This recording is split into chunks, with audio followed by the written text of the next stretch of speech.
हाँ यार, मैं अपनी ससुराल में बिल्कुल ठीक हूँ। मस्त जिंदगी कट रही है मेरी नदी के किनारे। अच्छा, मुझे अभी बोटिंग करने के लिए जाना है, बाद में बात करती हूँ।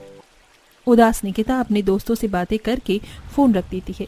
अपने दोस्त के साथ के कुछ लम्हे याद करती है। तुम्हारा सपना पूरा हो या ना हो, पर मेरा सपना तो पूरा हुआ। मेरी शादी नदी के किनारे हो रही है। तुम सोचो, मैं सुबह जल्दी उठकर नदी का नजारा देखूंगी। मेरा कभी अगर दिल किया तो अपने पति के साथ नदी किनारे बैठकर मछलियां पकड़ूंगी, बोटिंग करूंगी। मुझे तो विश्वास नहीं कि तेरी मौसी तेरी शादी इतनी अच्छी जगह कर रही है। मौसी इतनी भी बुरी नहीं है, समझी? वो हमारी निकिता का भला ही चाहती है। पूर्वी निकिता के चेहरे की खुशी देखकर उससे जलने लगती है। निकिता ये सब कुछ सोच रही होती है कि तभी नदी के कुछ छींटे निकिता के ऊपर आते हैं और एक छोटी सी लहर में निकिता ने जो खाना बनाया था वो नदी में चला जाता है। बहू, किन ख्यालों में खोई हुई है? तेरी आंखों के सामने तेरा बनाया खाना नदी में चला गया। कुछ ही देर में अर्पित और तेरे ससुर जी आते होंगे। अब तू क्या देगी उन्हें खाने को? अरे भाग्यवान, क्यों बहू पर नाराज हो रही हो? एक तो हमारी बहू यहाँ पर इतनी एडजस्टमेंट कर रही है, वो क्या कम है? बहू तुम सिर्फ रोटी बना दो। आज हम मछलियाँ ज्यादा पकड़ कर लाए हैं। मैं और अर्पित इसी मछली को पका लेते हैं। रोटी के साथ आज पकी हुई मछली खाएंगे। अपने ससुर के कहने पर निकिता दोबारा रोटियां बनाकर रख देती है और विनोद अर्पित के साथ बैठकर मिट्टी के चूल्हे पर जाल लगाकर कुछ मछलियां पकाता है। पापा, पहले ही गर्मी बढ़ती जा रही है, पर आज का मौसम कितना अच्छा है। नदी के किनारे बैठकर खाना खाने में मजा ही आ गया। हाँ बेटा, अब बस थोड़े से पैसे की कमी है। कुछ पैसे और जोड़ लो तो काजल की शादी और घर दोनों जिम्मेदारी पूरी हो जाएगी। अपनी ननंद की शादी की बात सुन निकिता खुद से कहती है, माँ बाप अपने बच्चों के लिए कितना अच्छा सोचते हैं। अगर मेरे माता पिता भी जिंदा होते तो मेरी शादी भी किसी अमीर घर में होती, पर मौसी ने मेरी सारी प्रॉपर्टी रख ली और मेरी शादी ऐसे गरीब घर में कर दी। पर उनसे मैं क्या ही शिकायत करूं? उन्होंने मुझे पाला पढ़ाया, मेरे लिए वही काफी था। कुछ देर में वो लोग खाकर जैसे ही उठते हैं, एक लहर आती है और सारे बर्तन पानी में चले जाते हैं। भाभी, जल्दी से नदी में चलो, सारे बर्तन पानी में चले गए हैं। इतना बोल काजल अपनी भाभी के साथ नदी में जाती है और सारे बर्तन एक एक करके नदी से बाहर लाकर घर में रखती है। और एक बार फिर नदी का पानी आता है और पूरा घर गीला हो जाता है। इन सब से निकिता और उसका पूरा परिवार परेशान तो था ही, वहीं शहर में निकिता की दोनों दोस्त किटी पार्टी कर रही होती हैं। अरे, जब से तुम तीनों की शादी हुई है तुम दोनों तो हमेशा साथ दिखती हो, पर तुम्हारी फेवरेट निकिता कहाँ है? हाँ जी, हमने महारानी जी से बात करी थी। मैडम की शादी इतने बड़े घर में हो गई है कि उसके पास हमसे मिलने का टाइम ही नहीं है। उसके पास टाइम नहीं है तो क्या हुआ? मैंने तो सोच लिया है, मैं उससे मिलने उसकी ससुराल जाऊंगी और नदी किनारे उसका घर देखूंगी। अब क्या था, दोनों दोस्त निकिता से मिलने के लिए अगले दिन निकिता की मौसी के घर जाकर उसकी ससुराल का पता लेकर गाँव पहुँचती है। मैडम जी कह रही थी बहुत अच्छी जगह रहती है। ये है वो अच्छी जगह ना? ना ही पुल है, ना ही रोड, कैसे जाए नदी की दूसरी तरफ? कितनी भी मुसीबत में क्यों ना हो, पर झूठ बोलना नहीं छोड़ने वाली हो। अरे, तुम दोनों को भी नदी के दूसरी तरफ जाना है तो बस 5 मिनट रुको, नाव वाला आता ही होगा। मुझे भी नदी के दूसरी तरफ ही जाना है। जब तू जानती है कि वो सच्चाई हमसे छुपाने की कोशिश करती है तो क्यों उसे परेशान करती है और खुद भी परेशान रहती है? अब उसके घर जाकर उसके अमीर नदी किनारे ससुराल का सच पता चल जाएगा हमें। पूर्वी निकिता से मिलने के लिए काफी खुश थी। कुछ देर बाद नाव वाला आता है और दोनों दोस्त नाव में बैठकर नदी पार कर निकिता के घर पहुंचते हैं, जहां निकिता अपने अमीर दोस्त को देख हैरान हो जाती है। अरे, तुम दोनों यहाँ अचानक? तुम्हें यहाँ के बारे में किसने बताया? हमें किसने भी बताया हो, पर तुम पहले ये बताओ तुम्हारा बड़ा सा घर कहाँ गया और तुमने ऐसे गरीबों वाले कपड़े क्यों पहन रखे हैं? और ये क्या, घर के बाहर रसोई और घर में वॉशिंग मशीन भी नहीं है जो नदी पर बैठकर कपड़े धो रही हो? लगता है आप दोनों भाभी की दोस्त हो। आप दोनों घर में बैठो, मैं अभी माँ पापा और भैया को बुला कर लाती हूँ। इतना बोल काजल शोभा, विनोद और अर्पित को बुलाने के लिए चली जाती है, तो वहीं निकिता अपनी दोस्त को घर में ले जाती है। पर नदी के पास ही घर था, इसलिए घर का आधा हिस्सा गीला था। घर तो अंदर से भी गीला है, तुम खाट के ऊपर पैर करके बैठ जाना। निकिता, ये सब क्या है? तेरे घर में तो बैठने की भी जगह नहीं है और तू कह रही थी कि तू बहुत अच्छी जिंदगी जी रही है। मैंने तो पहले ही कहा था, ये हमसे झूठ बोल रही है। मैं कोई झूठ नहीं बोल रही, हम नदी के दूसरी तरफ रहते हैं। हमारा असली घर दूसरी तरफ है। ये जमीन भी हमारी है, इसलिए हम लोग यहाँ रुके हुए हैं। बहुत जल्द मेरी ननद की शादी है और हमने कुछ पैसे जोड़े हैं, ताकि यहाँ घर बना सके। अगर यकीन नहीं होता तो रुको, मैं अभी दिखाती हूँ तुम्हें। अपनी गरीबी छुपाने के लिए निकिता बिस्तर के नीचे से कुछ पैसे निकालकर अपनी दोस्तों को दिखाती है, जिसके बाद पूजा का मुंह बंद हो जाता है। कुछ देर में शोभा अपने परिवार के साथ हाथों में मिठाई, समोसे आदि लेकर आती है और काजल घर के बाहर बैठकर मेहमानों के लिए चाय बनाती है। अब तो तुम्हें विश्वास हो गया कि निकिता झूठ नहीं बोल रही। भला गरीबों के पास इतने पैसे कहाँ से आएंगे? पूजा पूर्वी की किसी भी बात का जवाब नहीं देती और नाश्ता करके वहां से जाने लगती है। तब पानी की लहर उठती है जिसमें दोनों ही दोस्त गीली हो जाती हैं। अरे बेटा, तुम दोनों तो गीली हो गई, अब एक रात यहीं रुक जाओ। नहीं आंटी, हम तो बस यहाँ निकिता से मिलने आए थे। हम निकिता के कपड़े पहन के यहाँ से चले जाएंगे। घर जाना बहुत जरूरी है। सुनिए जी, बहू के तो सारे कपड़े फट गए हैं और हम घर बनाने के लिए एक एक पैसा जोड़ रहे हैं। खाली हाथ मेहमानों को कैसे यहाँ से जाने दें? पैसे उधार लेकर अच्छे से स्वागत तो कर दिया, पर ये लोग क्या सोचेंगे कि निकिता के ससुराल वाले कितने गरीब हैं। पूजा शोभा की सारी बातें सुन लेती है और उसे पूरा विश्वास हो जाता है कि उसकी दोस्त की शादी गरीब घर में हुई है और इसीलिए कपड़े बदलने के बहाने जब पूजा घर में जाती है तो वो निकिता के घर में रखी सारे पैसे चोरी कर लेती है। कुछ देर में वो दोनों दोस्त नाव में बैठकर शहर के लिए रवाना हो जाती हैं। अगले दिन, बहू, मैंने आज मिस्त्री को बुलाया था। उसने एडवांस में 50,000 रुपए मांगे हैं। तुम घर से कुछ पैसे ले आओ। विनोद के कहने पर निकिता घर में पैसे लेने जाती है और घर में पैसे न देख परेशान हो जाती है। और जब इस बारे में घर वालों को पता चलता है तो विनोद को हार्ट अटैक आ जाता है। अजी, ये आपको क्या हो गया? निकिता, तुम इतनी बड़ी लापरवाही कैसे कर सकती हो? पैसे कहाँ जा सकते हैं? अगर आज पापा को कुछ हुआ तो मैं तुम्हें कभी माफ नहीं करूंगा। यहाँ तो कोई हॉस्पिटल भी नहीं है। काजल, तू जल्दी से नाव वाले को बुला। नाव वाले के आते ही अर्पित विनोद को शोभा के साथ हॉस्पिटल ले जाता है। तो वहीं दूसरी ओर पूजा पूर्वी को पैसे दिखाते हुए कहती है, उस गरीब के पैसे लेकर आई हूँ मैं। अब देखना कैसे वो खुद फोन करके अपनी गरीबी का सच बताती है। बहुत झूठ बोल लिया उसने, अब उसे सच बोलना ही होगा। पूजा, हम निकिता के दोस्त है, ना कि उसके दुश्मन। ऐसे ही उसकी मौसी ने उसके साथ इतना गलत किया। अगर वो अपनी गरीबी हमसे छुपा रही है तो इसमें क्या गलत है? तू भी तो बहुत सी चीज छुपाती है। तूने ये सही नहीं किया, तो अभी मेरे साथ चल और ये पैसे उसे वापस दे। अगर तूने ये पैसे उसे वापस नहीं दिए और उससे माफी नहीं मांगी तो मैं तेरे खिलाफ चोरी की रिपोर्ट लिखवाऊंगी। पुलिस का नाम सुनकर पूजा डर जाती है और पूर्वी के साथ वापस निकिता के घर आती है, जहां तूफान में निकिता का घर टूट चुका था। और जब विनोद के बारे में पूजा और पूर्वी को पता चलता है तो पूजा को अपनी गलती का एहसास होता है। निकिता, मुझे माफ कर दे। मैं नहीं चाहती थी कि मेरी वजह से तेरे घर वालों पर मुसीबत आए। मैंने तो बस ये पैसे इसलिए चोरी करे ताकि तू सच बोले, ताकि हम तेरी मदद कर सके।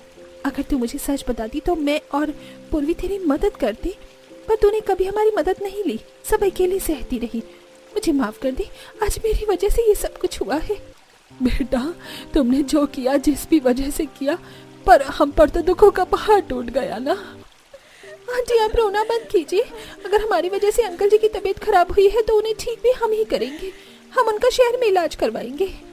पूर्वी और पूजा अपनी गलती सुधारने के लिए वो पैसे निकिता को वापस दे देती हैं और विनोद को शहर ले जाकर इलाज करवाती हैं। क्योंकि पूर्वी का पति इंजीनियर था, इसीलिए वो अपने पति से बात करके उनके गांव में उस नदी पर एक पुल भी बनवाती है।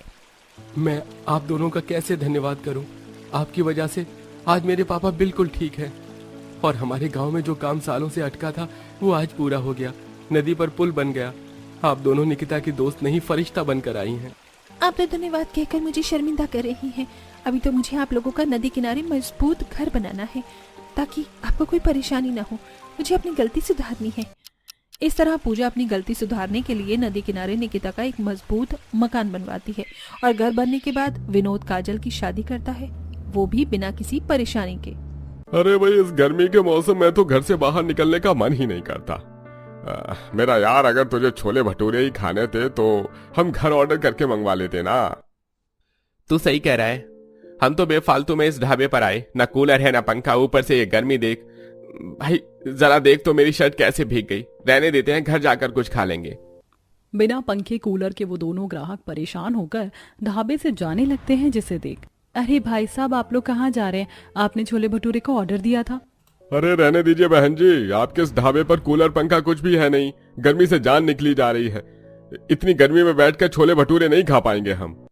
इतना कहकर दोनों ग्राहक वहां से चले जाते हैं, जिसे देख सोनम को बिल्कुल भी अच्छा नहीं लगता। ऐसे ही थोड़ी देर बीतती है, कुछ ग्राहक आते हैं और खाने का ऑर्डर देते हैं। सुनीता, जरा जल्दी जल्दी हाथ चलाओ, ऑर्डर दिए हुए आधा घंटा हो गया और अभी तक हमने एक चीज तैयार नहीं की। ग्राहक गुस्से में वापस न चले जाएं।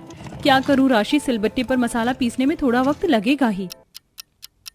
कोई जरूरत नहीं है मसाला पीसने की। ग्राहक गुस्सा होकर चले गए। कह रहे थे कि इतनी देर में तो वो किसी अच्छे होटल में 2 से 3 बार खाना ऑर्डर करके मंगवा कर खा भी लेते। सारी गलती हमारी है। एक तो बिना पंखे कूलर के हमारे ढाबे में लोग गर्मी से परेशान हो जाते हैं, और दूसरा बिना मिक्सर वगैरह के हमें खाना बनाने में भी काफी समय लगता है। सर्दियों के समय जब हमने अपना ये छोटा सा ढाबा खोला था तो कितना अच्छा चलता था ना, लेकिन जैसे जैसे गर्मियां शुरू हुई हैं वैसे वैसे ग्राहक आने कम हो गए हैं। हमारा ढाबा खुल जाने की वजह से हमारे पतियों ने भी अपना काम छोड़ दिया था, लेकिन अब देखो ना तो ढाबा चल रहा है, ना उन्हें कोई अच्छी जगह नौकरी मिल रही है। अब क्या ही कर सकते हैं। मुझे नहीं लगता कि अब कोई ग्राहक आने वाला। चलो ढाबा बंद करके घर चलते हैं।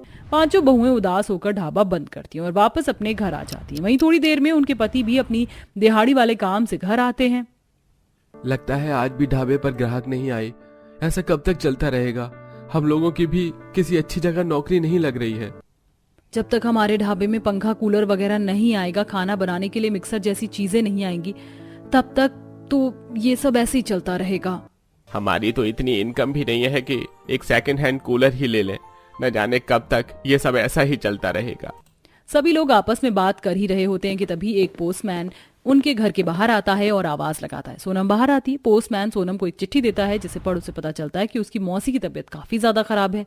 मेरी मौसी की तबीयत काफी ज्यादा खराब है, फौरन गाँव बुलाया है। तो फिर तो तुम्हें सुबह ही गांव के लिए निकलना पड़ेगा, और हमारे घर के पास जो रेलवे स्टेशन है वहां से हर रोज सुबह 6 बजे गांव जाने के लिए ट्रेन निकलती है। सुबह 6 बजे की ट्रेन पकड़कर वो अपने गांव पहुंच जाती है और अपनी बीमार मौसी से मिलने के बाद अपने घर आती है। सोनम जैसे ही अपनी रसोई में जाती है तो देखती है कि उसकी रसोई में एक मिट्टी का फ्रिज है। ये देख, क्या ये फ्रिज सच में मिट्टी का बना है? लेकिन हमारे घर में ये क्या कर रहा है? और ये मिट्टी का फ्रिज यहाँ आया कहाँ से? सोनम बेटिया, ये फ्रिज मिट्टी का ही बना है और इसे हमने ही बनाया। तू तो जानती है कि आजकल कितनी ज्यादा गर्मी पड़ रही है। अब हम गांव वालों के पास कहाँ इतने पैसे हैं कि शहरी अमीर लोगों की तरह फ्रिज वगैरह ला सके, इसलिए हमें जुगाड़ करके मिट्टी का फ्रिज बना लिया, और ये तो हर किसी के घर में है। लेकिन माँ, ये चीजों को ठंडा कैसे रखता है? अरे मैं हर रोज इसकी बाहरी परत को पानी से गीला करती हूँ तो अंदर काफी ठंडा हो जाता है। रुक, तुझे अभी इस मिट्टी के फ्रिज का ठंडा ठंडा पानी पिलाती हूँ। जब सोनम उस मिट्टी के फ्रिज में रखा हुआ पानी पीती है तो उसे यकीन ही नहीं हो पाता कि इतना ठंडा पानी मिट्टी के फ्रिज का है। गाँव में हर किसी ने गर्मी से बचने के लिए इसी तरह से छोटे मोटे जुगाड़ किए थे। एक हफ्ते बाद जब सोनम वापस घर आती है तो देखती है, तुम लोग मिट्टी से घर की लिपाई क्यों कर रही हो? हमारे घर में एक ही पंखा है, वो भी मर के हवा करता है, तो अब गर्मी से बचने के लिए कुछ तो करना ही होगा ना। मिट्टी से लिपाई करेंगे तो घर में ठंडक बनी रहेगी। ये देख सोनम को अपनी माँ के घर में रखा हुआ मिट्टी का फ्रिज याद आता है, जिससे अब सोनम को जुगाड़ सूझता है। इतने पैसे तो है नहीं हमारे पास कि हम अपनी जरूरत को पूरा कर सके, तो क्यों ना अब अपनी जरूरत को पूरा करने के लिए हम जुगाड़ करें। सबसे पहले हम लोग एक मिट्टी का फ्रिज बनाएंगे। जब मैं गाँव गई तो मैं हर किसी के घर में मिट्टी का फ्रिज था, जो बिल्कुल असली फ्रिज की तरह काम करता था। जब मिट्टी घर को इतना ठंडा रख सकती है तो मिट्टी का फ्रिज खाने को भी तो ठंडा रख सकता है। अक्सर हमारे ढाबे का खाना गर्मी की वजह से खराब हो जाता है। अगर मिट्टी का फ्रिज होगा तो इससे खाने पर गर्मी का असर नहीं पड़ेगा। एक जुगाड़ तो हो गया, लेकिन बाकी का क्या करें? ढाबे पर गर्मी में जो कस्टमर आते हैं उनका क्या? उन्हें तो कूलर पंखा चाहिए ना। अब वो तो हम मिट्टी से नहीं बना सकते। हाँ, तो फिर हम लोग क्या करें? धीरे धीरे वो भी सोच लेंगे, लेकिन जो जुगाड़ अभी है वो तो करें। 5 बहुएं ढेर सारी मिट्टी लेकर आती हैं, जिनसे वो एक मिट्टी का फ्रिज अपने घर के लिए और एक अपने ढाबे के लिए बनाती हैं, जिससे उनका खाना जल्दी खराब नहीं होता। 1-2 दिन गुजर जाते हैं। माधवी और जागृति सब्जी और थोड़ा राशन लेकर घर आ रही होती हैं कि तभी उन्हें एक लकड़ी की दुकान दिखाई देती है, जिसमें ढेर सारी लकड़ी के सामान बना रहे थे। ये देख जागृति के दिमाग की बत्ती जलती है और वो जल्दी से माधवी को लेकर घर आती है। जागृति, तुम मुझे इतनी जल्दी क्यों लेकर आ गई? घर पर और कुछ बताया भी नहीं। मेरे पास एक कमाल का जुगाड़ आया है। रास्ते में आते हुए तुमने वो लकड़ी की दुकान देखी थी ना, उस दुकान में सारी चीजें लकड़ी की बनी हुई हैं, तो क्यों ना अब हम जुगाड़ करके लकड़ी का कूलर, पंखा, एसी ये सब बनाएं। ये जुगाड़ कामयाब हो सकता है। हम लकड़ी की बनी हुई चीजों में मोटर तार लगाकर उसे असली बना सकते हैं, लेकिन इतनी सारी लकड़ियां हम कहाँ से लेकर आएंगे? तो मेरा राकेश भाई साहब याद हैं? उनके ना दोस्त हैं, वो भी तो लकड़ी का ही काम करते हैं ना, वहां से हमें लकड़ी की थोड़ी बहुत तो मदद मिल जाएगी। थोड़ी बहुत लकड़ियां राजेश और थोड़ी बहुत जंगल से लकड़ियां मिलने के बाद अब सभी बहुएं उन लकड़ियों को आरी की मदद से काटना शुरू करती हैं और सबसे पहले एक लकड़ी का कूलर बनाते हैं। मेरे ख्याल से हमें थोड़ा और बड़ा कूलर बनाना चाहिए, क्योंकि इतना छोटा कूलर तो सिर्फ आधे ढाबे में ही हवा करेगा, सभी ग्राहकों तक हवा पहुंचनी चाहिए। सही कहा तुमने, थोड़ा और बड़ा कूलर बनाते हैं। देखो मैंने एक छोटा सा टेबल फैन भी बना लिया है। चूल्हे पर खाना बनाते हुए हमें भी तो गर्मी लगती है, कि टेबल फैन होगा तो थोड़ी बहुत गर्मी से राहत मिल जाएगी। एक हफ्ते की दिन रात लगाकर मेहनत के बाद आखिरकार 5 बहुओं का जुगाड़ तरीके से तैयार किया हुआ बड़ा सा कूलर, टेबल फैन और आखिर में एक छोटा एसी भी बन जाता है। तो वहीं अब उनके पति कबाड़ी की दुकान से वायर, छोटी छोटी मशीन, बैटरी वगैरह लेकर आते हैं। तुम लोगों का तो काम हो गया, बाकी का काम अब हम लोग करेंगे।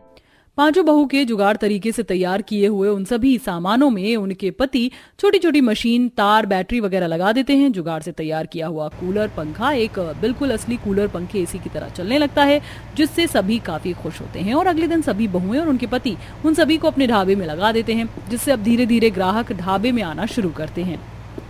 थैंक गॉड हमें ढाबा मिल गया, वरना इतनी गर्मी में तो सारा मेकअप ही उतर जाता। एक चीज नोटिस की, ये कूलर और एसी सब कुछ लकड़ी का बना हुआ है। इससे पहले मैंने कभी लकड़ी का कूलर एसी नहीं देखा।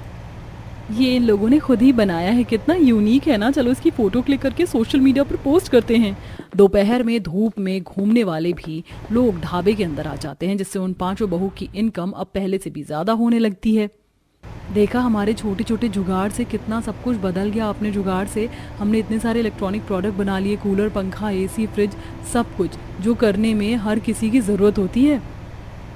ठीक है, लेकिन मिक्सर ग्राइंडर का क्या? पता है सिलबट्टे पर मसाला पीसते पीसते मेरे हाथ भी घिस गए। ऊपर से ग्राहकों को ऑर्डर भी काफी लेट पहुंचता है।